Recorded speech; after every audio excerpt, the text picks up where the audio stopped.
Hey, what's up everybody? Eric Soulbox. Today I'm out in the shop working on my KLR. Just wanted to show you really quick why I don't like the stock filter that comes on a KLR 650. The filter itself has basically like almost no lip to it. And so the cage just doesn't have any place to sandwich the foam. If you don't sandwich the foam in between the cage and the box here, it just makes it so that you can suck dirt right past the filter. And so even if you get this installed and you can tell for sure that you've got it sandwiched on this side of it, you can't tell what's going on the back side of it, and it may not be sandwiching it at all. And so, I mean, this is just, I mean, seriously, it's pathetic. And every KLR I've owned has been this way. And so, I like the uni filter. So, here's what I just lubed this one up. Look how wide the lip is on this.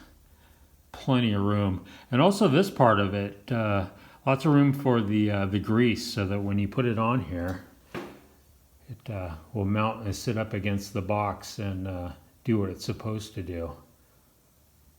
I've had the K&N filter once too, my very first KLR. I bought a K&N before I knew better.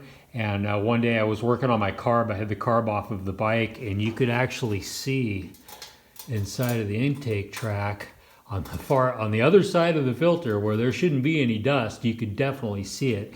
And also, that style of filter just lets too much air into the motor. This motor, it's from the factory, it's already so lean that the last thing you want is to let more air into the motor. What you really want is more fuel to get into the motor. So I would not recommend. I would run this before I ran another one of those.